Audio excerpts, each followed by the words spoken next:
સત્તાધાર વિવાદના પડઘા સુરતમાં પડ્યા. એક સાથે 500 શ્રદ્ધાળુઓએ આપ્યું આવેદનપત્ર. ગુર્જર ક્ષત્રિય સમાજના યુવાનો તેમજ આગેવાનો દ્વારા આપવામાં આવ્યું આવેદનપત્ર. અન્ય સમાજના આગેવાનો પણ જોડાયા. આવેદનપત્રમાં કરવામાં આવી જ્વલંત રજૂઆત. સનાતન ધર્મ અને સત્તાધાર તેમજ મહંત વિજય બાપુના સમર્થનમાં આપવામાં આવ્યું આવેદનપત્ર. સુરત કલેક્ટર મારફતે ગુજરાતના મુખ્યમંત્રીશ્રીને કરવામાં આવી રજૂઆત. સત્તાધાર મહંત શ્રી વિજય બાપુ સામે ચાલી રહ્યું છે મોટા પાયે ષડયંત્ર.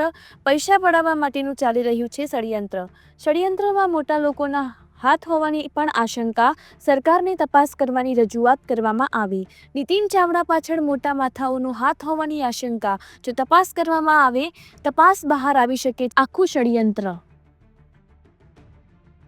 મારું નામ છે ભાવેશ કાક, ગુર્જર ક્ષત્રિય યુવા સંગઠન પ્રમુખ. અત્યારે કલેક્ટર કચેરી આવવાનું કારણ છે કે છેલ્લા કેટલા સમયથી જે સત્તાધાર વિરુદ્ધની અંદર ષડયંત્રો જે ચાલી રહ્યા છે, મીડિયાને ભ્રામક માહિતીઓ આપીને જે પાયા વિહોણા જે આક્ષેપો લગાવી રહ્યા છે, એનાથી કરોડો લોકોની આસ્થાને ઠેસ પહોંચી છે. અમારા જે ગુરુ છે વિજય બાપુ, એમની પણ આસ્થાને અને સત્તાધાર ધામને જે બદનામ કરવાના કાવતરા ઘડી રહ્યા છે, એ લોકોના નામ જાહેર થાય.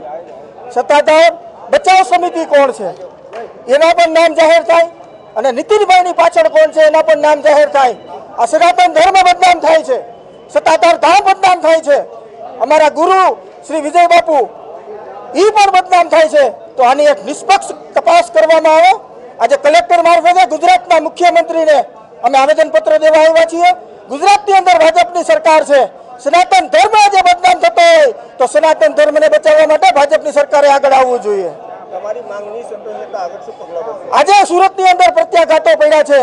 એ પ્રત્યાઘાતો સમગ્ર ગુજરાતની અંદર ન પડે અને 18 વર્ષનું આસ્થાનું પ્રતિક, કરોડોના જે શ્રદ્ધાનું કેન્દ્ર છે, એ સત્તાધારને બચાવવા 18 વર્ષ મેદાનમાં ન આવે, એ પણ ગુજરાત સરકારે ધ્યાન